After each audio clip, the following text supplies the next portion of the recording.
Hey, so better late than never. So here we are for the Week 14 review here on The Revolution, the fantasy football show dedicated to the Ruben Yanez Fantasy Football League. And as always, let's start with some scores. Tone, you ready? Here we go. The Santa Fe Alfredo Pollos defeated outright the San Francisco Booms 141-57. It was close for the first 5 minutes of Thursday, and then it wasn't anymore. Josh Allen came through really late in the game, I think. Well, at least more later than I would have liked. But he came through. 37 points. Justin Jefferson 21. Dak Prescott was disappointing with 12, and that was the second highest score for the Shabooms. Not a good week. Not a good week at all. But the Stat Geek Trolls seem to keep finding ways to win, and they're still in the hunt with that fourth place with that win over the Oakland Oysters 123-97. Delvin Cook had himself a day, so did Jamar Chase. So did Leonard Fournette and Chris Godwin. They have Tom Brady that they're playing with, so why wouldn't they? Why wouldn't they? Here we go. The Reservoir Dogs, speaking of finding ways to win, 12 times found a way to win. 11 times. 132-89 against the San Jose Joy Life Matter. And may I say, the 7-7, solid. Mike Evans, 22. Tom Brady, 31. I mean, that's who he threw to, so of course. Why not? Yeah. Of course. Aaron Jones, 22 points, and Brandon Cooks came through with 19 for the Reservoir Dogs. And I had no idea that anyone was even scoring or doing anything for the Texans, but here he is. Mr. Reliable. The Cholula Vistas got their fourth win of the season, taking out the Flying Graysons. So the Cholula Vistas are no longer in last place, where they have moved up 1 to 11 with a 114-78 victory over the Flying Graysons. Top scorer for the Cholula Vistas was Tyler Lockett with 29 points and Brandon Ayuk with 19. Ben Roethlisberger and the kicker Butker 26.50 points respectively. That's right. Hey man, shout out to the Huffing Puffs who never ever gave up on Brandon Ayuk. That's right. That's right. Speaking of never giving up, Dayman doesn't give up.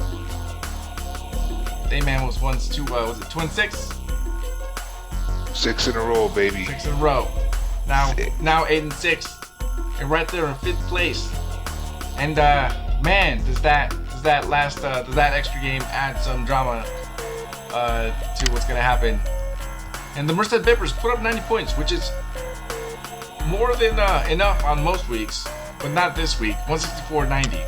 Dayman with Devontae Adams, 36 points. George Kittle, 36 points. That's all you need to know. Taysom Hill, That's right. he rolled through with 27. Mike Williams, 13. Not enough.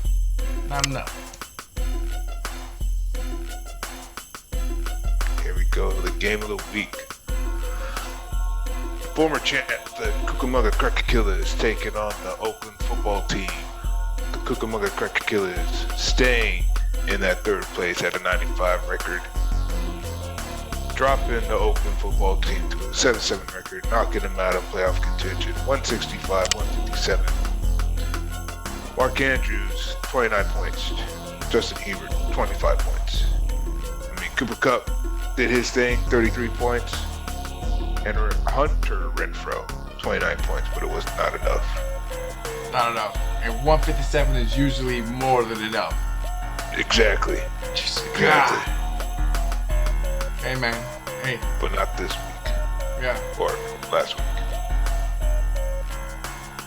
Yeah, I mean, you may have a knife, but you ran into a buzzsaw. That's right. That's what happened here. That's right. However, let's go through some honey buns and crumb buns. because some guys did well, some guys did not. Starting off with honey buns. Tyler Lockett for me is my pick this week. 5 receptions, 142 yards, and a touchdown, also known as a TYD, for 29 points. There's my guy. There's my tight end, George Kittle. Who had himself another monster week. He didn't score 40, but he scored 4 less at 36 points. With 13 receptions, 151 yards, and a touchdown against that Cincinnati defense. That's right. We'll see what he does against the Falcons, baby. Let's see it. Let's see it. We're gonna be there in the rain. We're gonna be there live. We're gonna be there in the rain. Let's do it. Let's do it. All right, here we go. Now the crumb bumps. Now you're those guys that you wish would have done better, but didn't. Kenny Galladay. I know he plays for the Giants, but I mean, come on. 2 receptions, 15 yards, 3 points. Get out of here with that. Get out of here. However, yeah, this guy, Terry McLaurin, who had no receptions. He wasn't even looked at throughout the game, but the reason why that happened is because he had a concussion in the third, so they ruled him out the rest of the game. So yeah, he laid a big old dud egg, but it's a very good reason why. Very good reason why. Yeah. Here we go. Moving on to the games, baby. Moving on to the games. Here we go. Does Big Daddy know? Here we go. Question number 1. The Los Angeles Rams were not always in LA St. Louis. Man for it. Which city did their franchise start in? A. Toledo. B. Cleveland. We've ruled out St. Louis. D. Baltimore.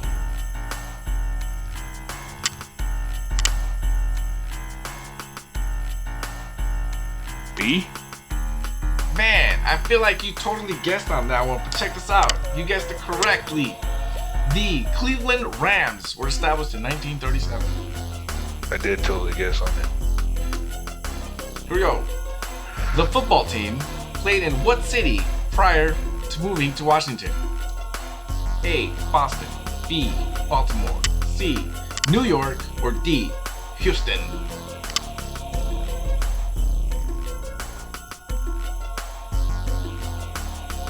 Go with Bucks. Boston? Yeah. The answer is ding ding ding, the Boston Braves were a football team in 1932. They immediately changed their name in 1933. Shit, took the Redskins. What the hell? That's even worse. Should have just stuck with the Braves. Anyway, the Miami Dolphins had the first undefeated season in NFL history. However, in 1995, which undefeated team did they beat to make sure that their legacy remained? A. The Houston Oilers. B. The Dallas Cowboys. C. The San Francisco 49ers. Or D. The Chicago Bears.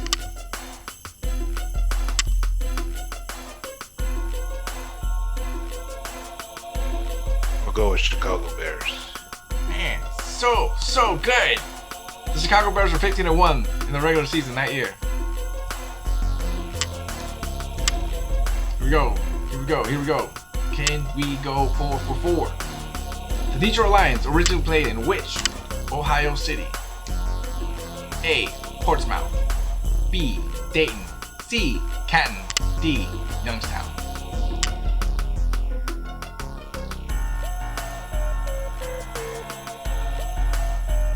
Go with Dayton. D. Youngstown.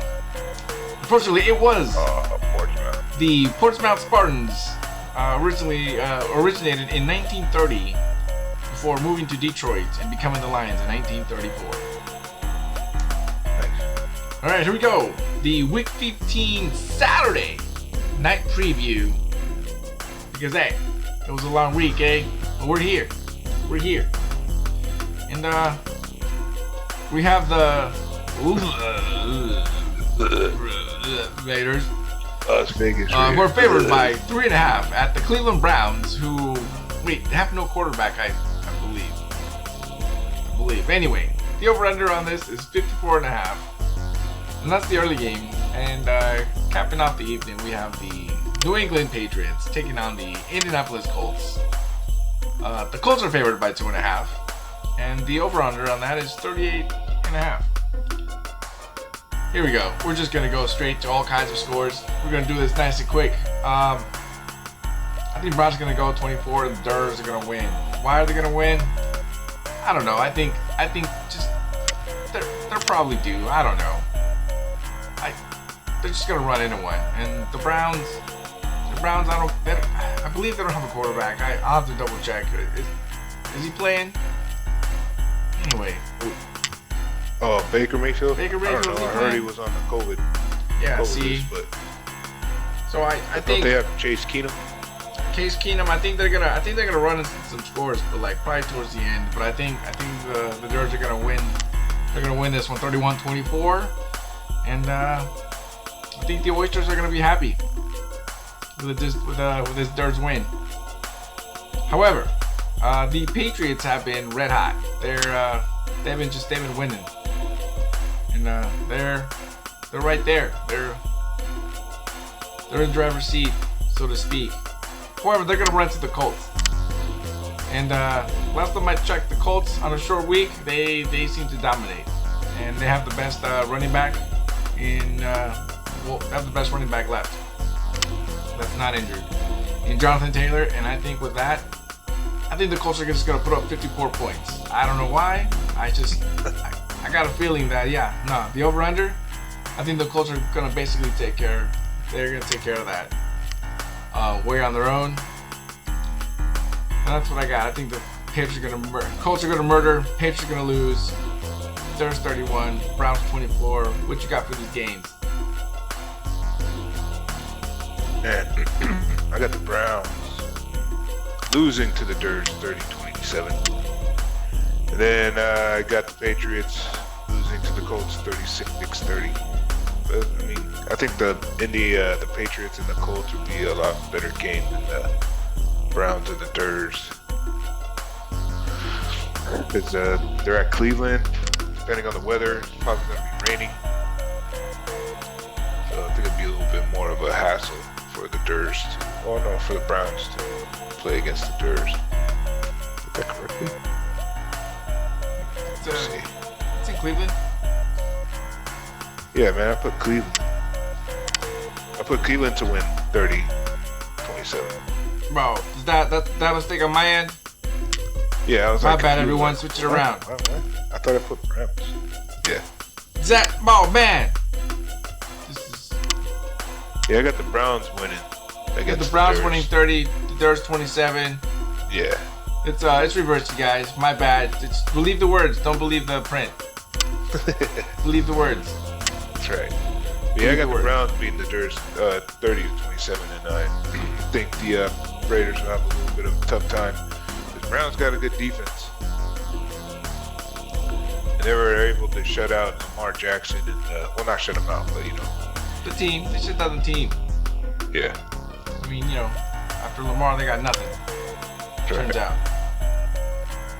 So it goes. Right. All right.